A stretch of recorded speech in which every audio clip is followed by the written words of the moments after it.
Fire Girl. Fire Girl. So then I was like, okay, I guess I'll listen to it, and I went, yeah, it's neat, but like, It's alright! it's overrated, in my opinion, but like, I mean, yeah, because I was like, it's alright, but like, why is this their most popular song, like, on streaming? And then when I watched Fully Cool, I went, oh, it's because it's the freaking credits song. And I was like, of course that's the only reason why it's their most popular song, is because it's the credits theme, you know? It's the ending song. But then I was also, at the same time, I was like, but there are better Pillows songs to pick from the ending, or like to pick as the ending, you know? Yeah. Ooh.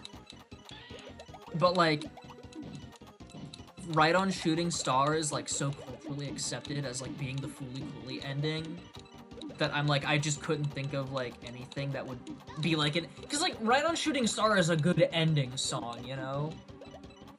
I guess. There are Pillows. There are Pillows I don't know, songs. man. There are Pillows songs that are much better. There's plenty of them, but I don't think any of them really like make good like ending songs, except for like,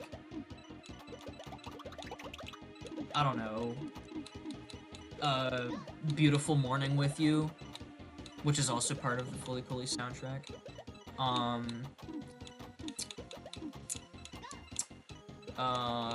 Our Love and Peace. Kind of, I don't know.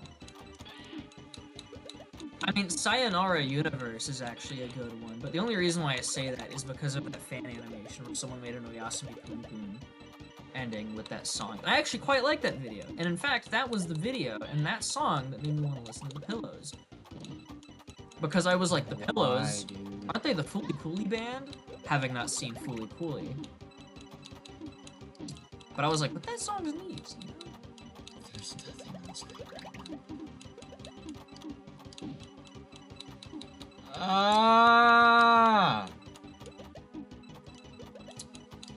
I think Thank You My Twilight would be an excellent ending song. The problem is that Thank You My Twilight came out after Fooly Cooly. And I've actually not heard the song yet. I've only heard like the first few, like 30 seconds of it. Because I get so purist about, and so like picky with the way that I want to experience certain pieces of, I was about to say music, but just pieces of media. I get really picky with the way that I want to experience a piece of media for the first time. That's why, like, I really don't want to do Mother 3 on the channel. Because I keep saying, I don't want to play Mother 3 on the channel because I want to play— Whoa! I didn't even see that, man. Because I want to play Mother 3 on my own time, right? I don't want the first time that I experience the Mother 3 story to be where it's, like, all filtered, you know? And I have to, like, speak the whole time. Yeah. But also, at the same time, I'm just straight up not really playing Mother 3. Like, I was over the summer, and then I, like, stopped when school started, and then I, like, played it, like, once or twice at the beginning of school. Oh my... And I've not played it since. And I remember— oh yeah, but what I was saying is that I've not listened to the Thank You My Twilight song in its entirety because, like, I've not listened to the album yet, and I want to listen to, like, the album. And also another example is that, like, our friend was doing a survey on their Instagram page, Instagram story, where they were saying how, like, what's your age and what movie do you think every American should watch? And I said every American should watch Forrest Gump. That's my— Wait. Yeah? Was it should watch or should have watched? Should watch. I mean, either. Because I read it as should have watched, and I said Avengers because that only makes sense if you're an American and you should have. I feel like you should have seen the Avengers by now. I thought it was like should watch, as in like something that you like should see in your lifetime if you're an American. Is how I— you know what? Let me go ask them. Because I swear the wording was have to watch, and then I was like, well, have to watch. That I would think that every American has seen the Avengers. Should watch? Every American should watch? Well, I mean, then I mean, I'd give a completely different answer. hold on. But I said Forrest Gump because I think Forrest Gump is one, I think is a really good movie, and two, I think it has like a really good story to tell with it, and also three, it's a very American movie, you know, and it has a lot of like real world historical references. So I was just like Forrest Gump, and also I just really like the movie. And I said this over the Christmas vacation that we just came back from. I don't know if this is probably coming out after Super Punch Out. I mean, I assume it is. It is. But we talk a little bit about the beach Christmas vacation we had with a bunch of our family. Where did he get all of this? What is he doing? And I mentioned that at dinner once, and then our oldest brother he started talking about It's a Wonderful Life. Now he didn't even say American, he just says, I think everyone should watch that movie, It's a Wonderful Life. And then a couple days later, after Arthur Christmas, because like the TV in the upstairs living room, because we were renting like a beach house, it was just playing Christmas movies the entire time we were there, and it had just played Arthur Christmas, which I really like Arthur Christmas. And then every American should watch Arthur Christmas. And then at the very end, our mom turned on It's a Wonderful Life, and I was like, okay, yeah, I'll watch It's a Wonderful Life, but like because I didn't really make it a point to myself to watch any of these Christmas movies while I was there, because the number of human beings in that household was 21, and most of them were in that upstairs living room kitchen area all the time. And so there was a lot of talking, a lot of individual conversations happening. And I, for most of the time, was really not at all interested in attempting to pay attention to any movie that I hadn't seen before. But I did watch through all of Arthur Christmas, though, because that is a movie that I do like, and I hadn't seen in a long time. I was like, I'm down to watch Arthur Christmas. But I already knew what happened in the movie, so I didn't care about the quality in which the movie was being presented to me. The only thing I did ask was that I could turn subtitles on, so that way I could understand the dialogue, you know? But like, I just got a 2 on me already. Oh my god. But like, Christmas Vacation was on the previous day, and despite it being like a classic, I've not seen it. So I was like, okay, I'll try and watch it, and then at one point I just gave up, because I just couldn't pay attention, because there was 20 other people in the room, other than myself, and some of them are screamy little kids, and some of them are, well, actually, yeah, never mind.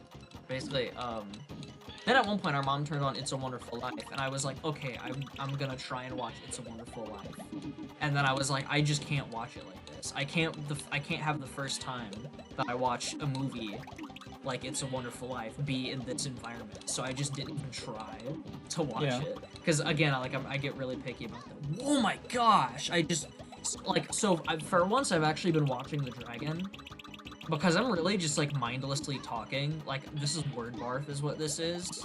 I'm just saying what's on my mind. And I've been looking at The Dragon for like the past 3-4 attempts, and I looked over at you and I saw those giant green blocks, and I was like, whoa! Yeah!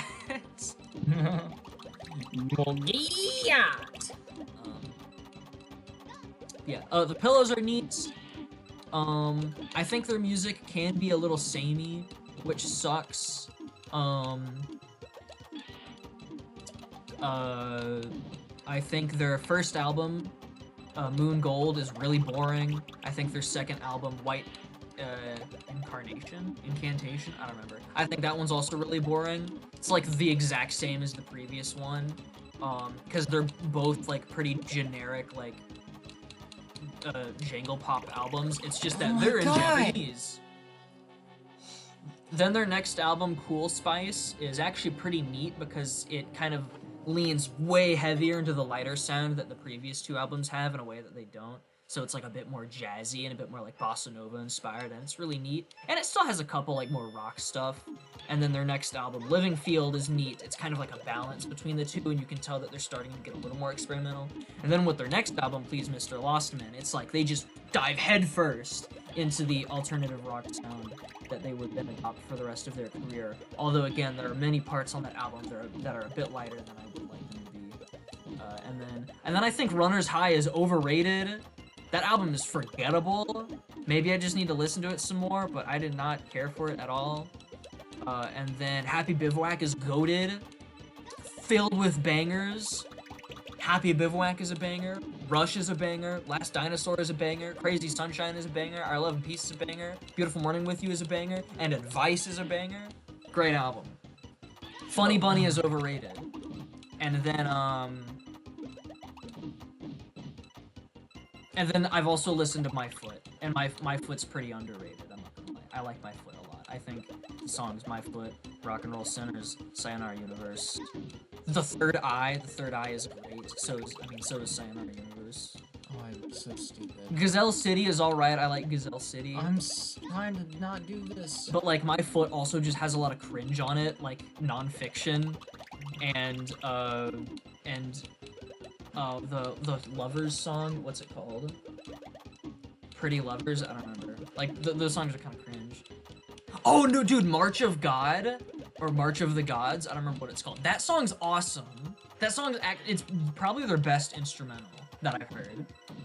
Because the Pillows, actually, they have a few, like, instrumental tracks on their albums, which is something that's, like, unique for, like, an alternative rock band, is that they're no stranger to making fully instrumental tracks. And March of the Gods is like a really good hype one. But yeah. I can't wait to listen to Thank You My Twilight, because I hear that one's goated as well. And then everything else I'm like not really that excited for, because I hear that after My Foot everything is just awful. Which sucks. But, you know, I'm willing to do it. I've listened to bands that have had worse fallen offs. Is that how you say it? I don't know. Valleys. Like, I love Yes. I love Yes. Yes is like one of my favorite bands. What did he do? What did he just do? In case like, did you, like, you've been watching him, what did he just do to do that? Oh, for that one, I was actually looking at you, like, towards the very end. I'm sorry. It was just, like, immediately out of nowhere, I was just covered in just crap. But, like, I love Yes, one of my favorite bands. If that name doesn't ring a bell, it's the JoJo's ending, Roundabout. I hate that I have to say it like that nowadays, is that they're the roundabout, they're the to be continued meme, they're the JoJo's ending, but they also did Owner of a Lonely Heart. I think they're actually awesome, but here's the thing, as soon as the year 1980 hit, they fell off and did not recover for 20 years. They just kept releasing bad albums, because Drama is fine. It's an acceptable entry into the 80s. It kind of blends the 80s sound with the 70s sound, you know? Then it had Hiatus. 90125 sucks, and I'm not sorry. Big Generator sucks, and I'm not sorry. Talk sucks. Union, awful. Literally one of the worst albums I've ever heard. And then, what is it? Eyes? The Eyes one? Wait, no, that's the name of a song. I don't remember. The one where the logo is literally just the Yes logo, but red with a background. That album's fine, but it's like mid, you know? And then The Ladder is alright. And then Magnification is great. I actually like Magnification. But it took them that long? And then I feel like I'm forgetting another album. I don't remember. I didn't pay attention at all to Keys of Ascension, because Keys of Ascension is like a stupid live album that was released as a studio album thingy. And Three! Oh! That's Progress. At least he's gonna solve one and then it's all done. And then Fly From Here is actually alright. I actually like Fly From Here, but I like the original version more than Return Trip. I think Return Trip is kinda lame. I like the new mix, but I much prefer the original vocals. I don't know the names of either of the vocalists, but the original I think is way better. And then Heaven and Earth is boring, like it's their worst album since the 80s. And then I've not listened to The Quest, which came out in 2021. And I've not listened to the one that they released this year in 2023. I've not listened to that one either. Just because I've kind of lost interest in the band's new material, because they really just they hit the 80s and then they never recovered. It's so crazy that like bands and artists can just like they're on a streak, they make one bad album and then they never come back. Oh. The only other band I can think of that did that was Weezer, except in my opinion, Weezer wasn't really on a streak. They made 2 good albums, made a mediocre album, and then just kept having ups and downs for the rest of their career. They were on a bit of a streak in the early 2010s. I think Hurley is decent. I think Everything Will Be Alright in the End is great. And then I think the White Album is literally their best album. Like, I love that so much. And then it's like, then Pacific Daydreams kind of sucks. Then Teal is so boring, and then the Black Album sucks. There was a little bit of a resurgence with OK Human. OK Human's really good. And then with the Seasons project, like, Autumn's great and Winter is great. I would. I'm gonna stop yapping. Actually, you know what? I'm gonna get some water. My throat itches.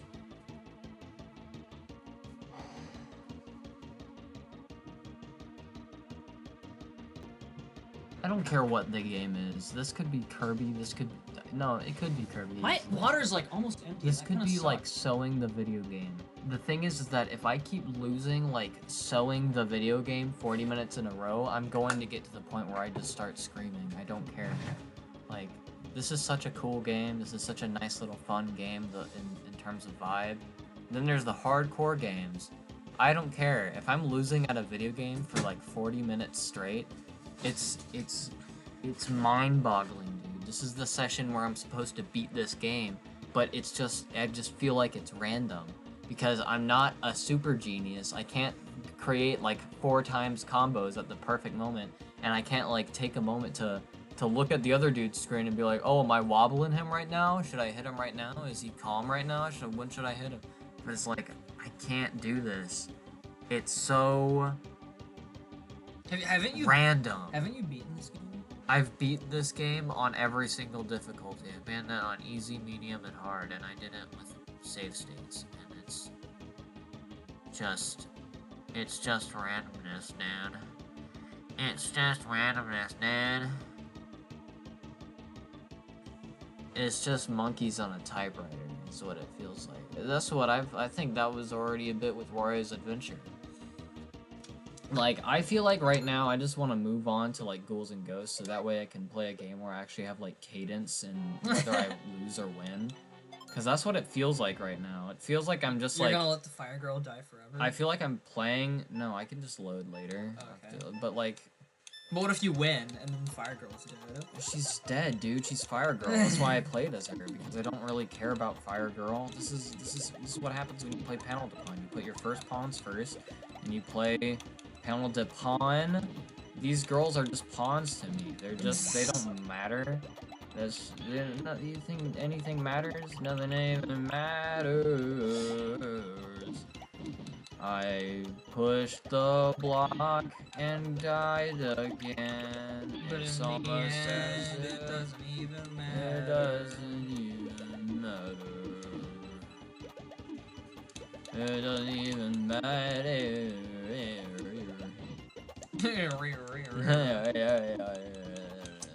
It's like, Wyatt, start having fun. Wyatt, it's just a game. You don't have to start screaming. But it's like, girl, have you tried video games? I hate when people say it's just like it is just a game, but like it's a commitment, you know?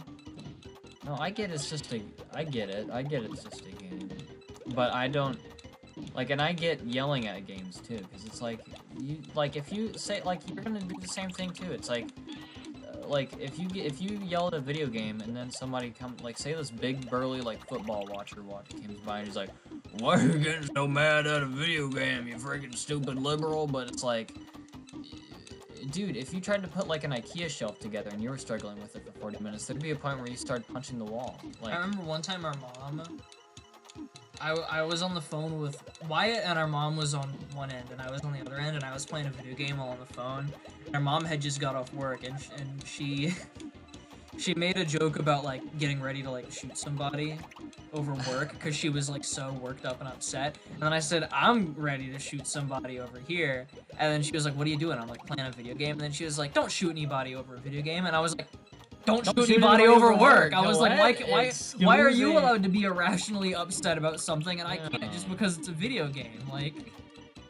of course, no one in this situation is serious about actually doing harm to anybody, but I just thought that was strange. I thought that was a strange thing to say.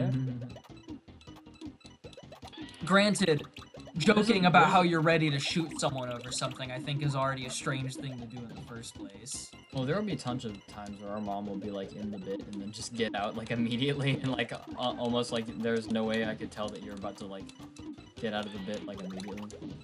Like I did a bit where I was like, because she was like, "Oh, you gotta go to bed. It's Christmas or whatever." Oh yeah. No, it wasn't because it was Christmas. It was because we had to pack up in the morning to get back home, and then I was trying to. We were playing. This was on the beach trip, by the way. Yeah, I was playing Smash Bros with our like little nephews, like the babies who don't even know. Oh my god, it was kind of so The funny. toddlers. Yeah. I'm gonna lose this immediately because I'm just not even thinking. I was kind of hoping that like maybe if I just didn't think I'd get somewhere, but no, this just sucks. This is terrible. I'm doing terrible. Yep. I want to end it right now, but You have to finish I'm the gonna- story. Yeah, I have to finish the story. So there's, yeah, we finished a game, we finished a match, I killed everybody, I won because they're little babies, and I did not even try to spare them at all.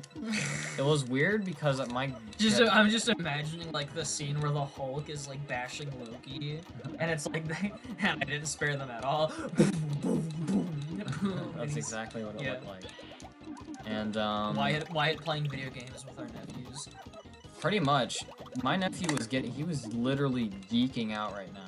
Because he was like, because the reason we were playing Smash Bros is because he kept getting in last in Mario Kart, and he was like, I hate this game. And he's a little baby. Was he the one that like wasn't moving? No, that was the other little nephew, but he wasn't getting heated or anything. He was just holding the controller and like staring at the screen, thinking that it would go automatically or something. You should have turned on auto accelerate for him. I did, and then he was like, "Well, it looks like I don't even have to play. Look, I'm just going by myself." And then I was like, "Oh, he's able to tell that he's not actually playing the game." That's crazy. Then why is he?